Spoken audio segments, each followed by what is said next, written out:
Hello, welcome to my Brooklyn kitchen. At the farmer's market last Monday, I found these candy stripe beets. Now you can't tell that they're candy stripe from the outside other than the color is like a little bit lighter on the outside than a regular beet.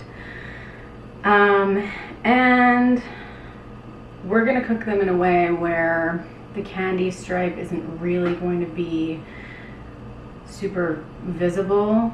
I don't think. I think once you cook these, the color all like melts together. But if you were to slice this really thin on a mandolin, for instance, you would see that it has like concentric rings of different, of like white and red. But that's for another day. Today we're just going to boil these because that's one of my favorite ways to eat beets. And then we're gonna serve it with a little bit of labneh and some chives. Although tarragon would be really delicious. I just couldn't find tarragon. So yeah, let's get these in the boiling water because they usually take like a good amount of time. I mean, these are probably gonna take an hour at least. So yeah, let's get them in. Go down to the farmer's market, see what we can find.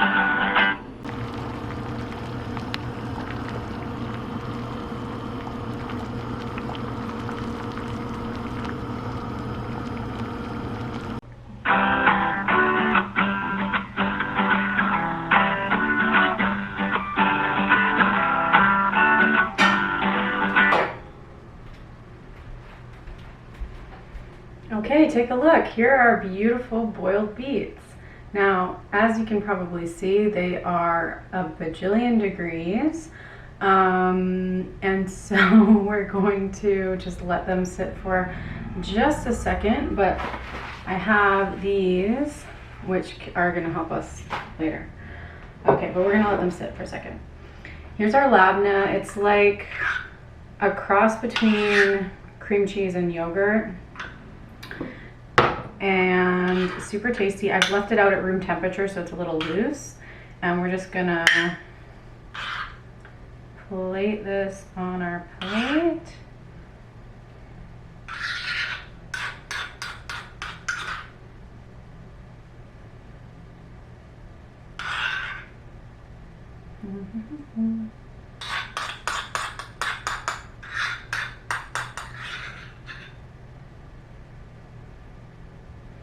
And then I'm gonna just slightly spread it out.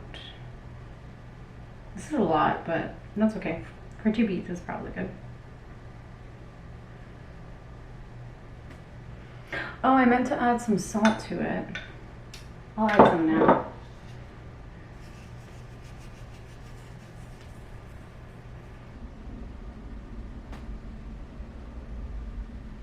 Okay, as these are also cooling, we're gonna slice up some chives.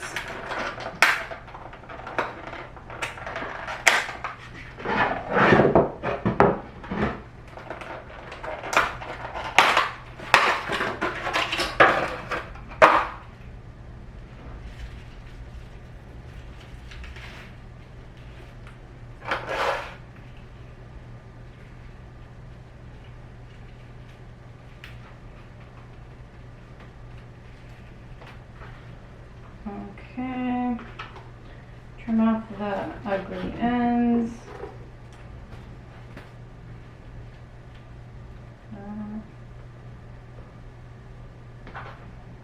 Trim this off.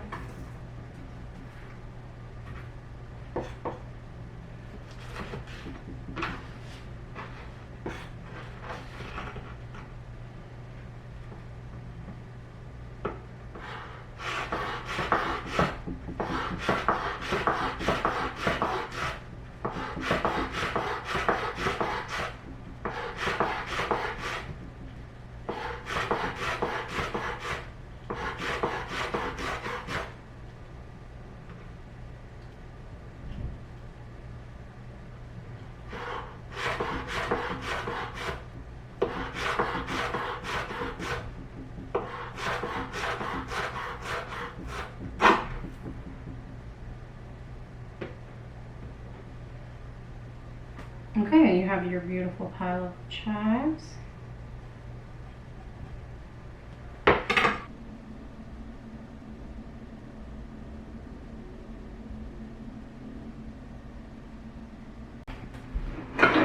Okay, so I'm just gonna kind of mix the salt that I added into this. Yeah.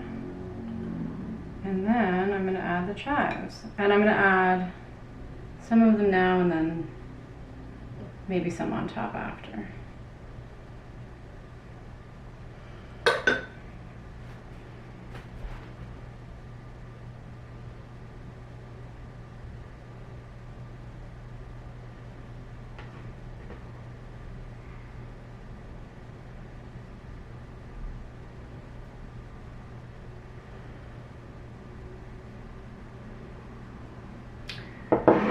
Great.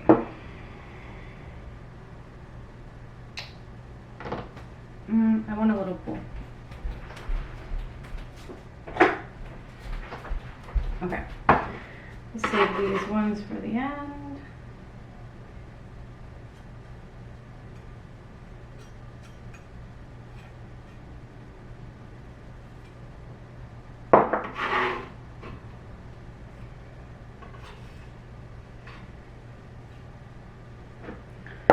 Okay, these ugly bits,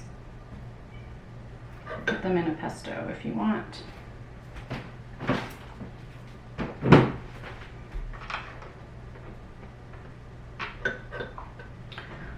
Okay, now we have our beets. Time to put our gloves on. This is gonna help us peel the beets. You can also do this with paper towel.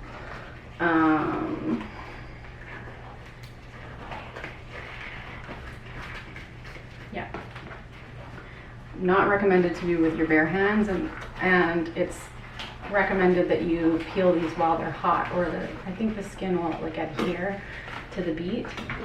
So okay, you have your beet, and you can just use the gloves to pull the skin off.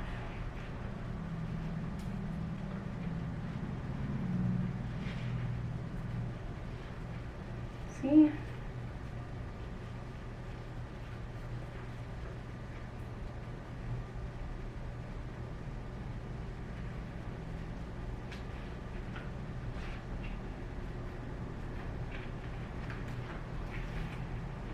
Beautiful.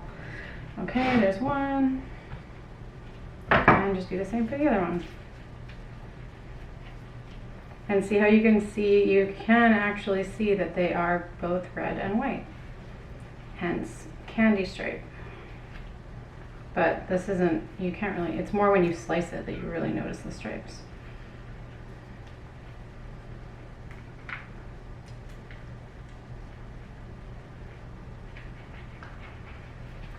Okay.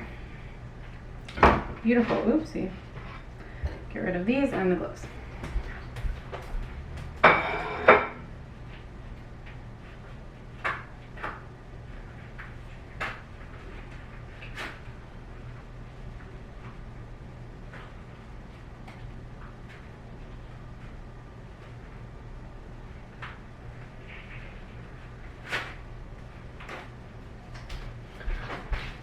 Okay, now our still very hot beets, we are going to slice into some chunks.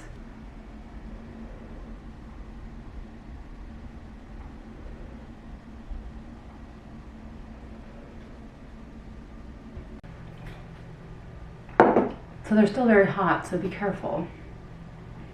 But sometimes you don't have time, so you have to slice them.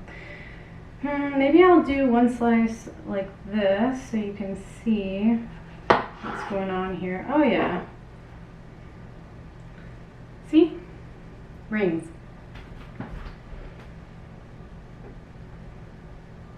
Pretty. Okay, but I'm going to kind of ruin it by making some chunks. Oh, I love beets. And I will mention that what I didn't mention before is that the water was definitely salted. Anytime you're cooking vegetables, always salt the water.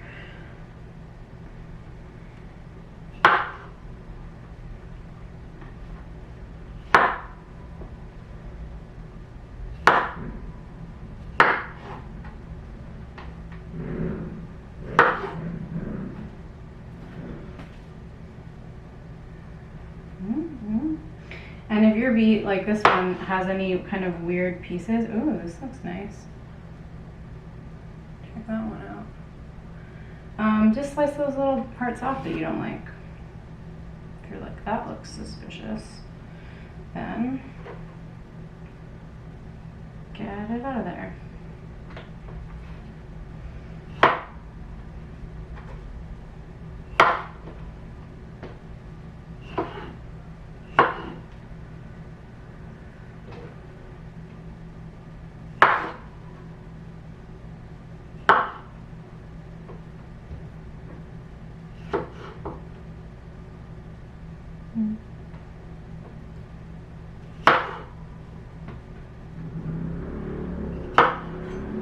Oh, I don't know if I mentioned that these took like exactly an hour, pretty much, so.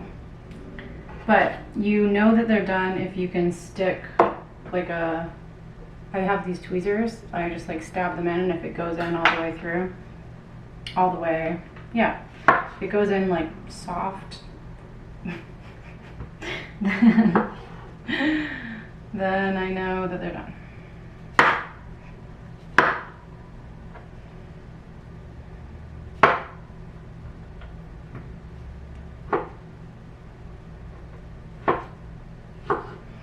Okay, wonderful.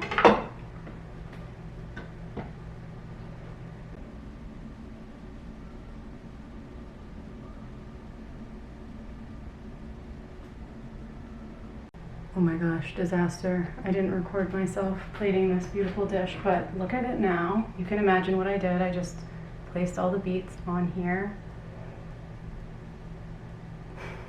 It looks so nice.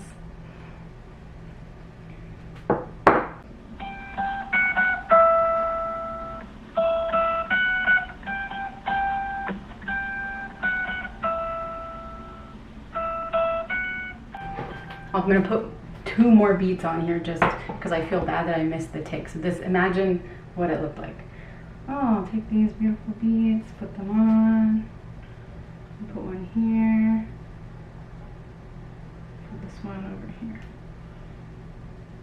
So that's what I did. Okay, yeah, it kind of looks cool with having no chives on, touching any of the beets.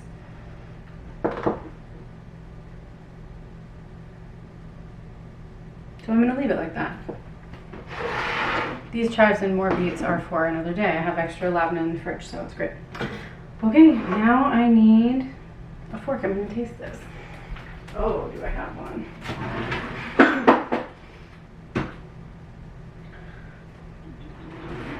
Yes, I do.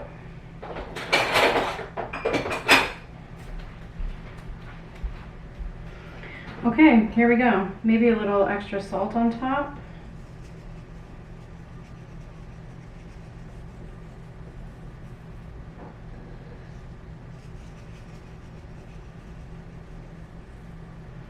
It would be nice to toss the beets in butter before you do this, but I just wanted to leave this really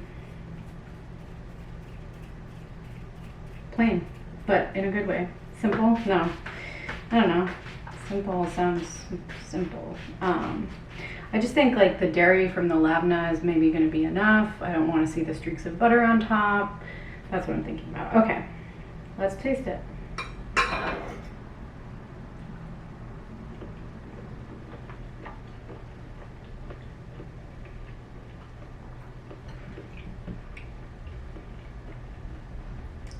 Shut the front door. This is spectacular. Delicious, delicious, delicious. Yum.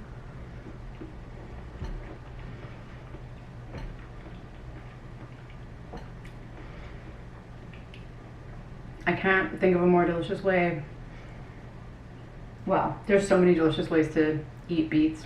I love boiled beets. I grew up on boiled beets. Pickled beets are their own thing, but I feel like that's the main way that people interact with beets. And they're actually so much better when they're not pickled because they have such a natural sweetness that's so delicious. And like with the yogurty, cheesy, creamy cheesy labneh, the texture of it is really, really nice. It's super silky. It's not as It's not as tangy as yogurt, and it's not as thick as cream cheese, so it's just really nice texture. The chives are adding a lot, just like a nice onioniness. It could be good to put, instead of chives, if you wanted to flavor the labneh with like a little bit of garlic, that could be really yummy too. This is super good.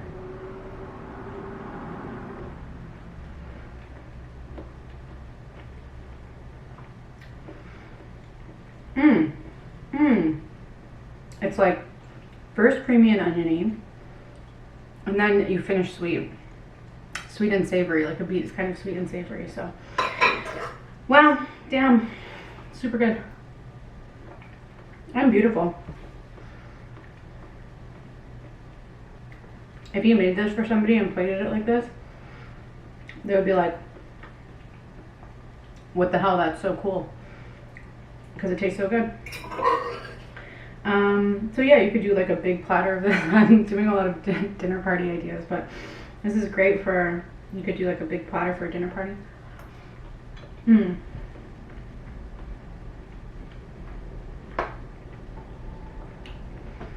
Yum. I'm just gonna keep eating this.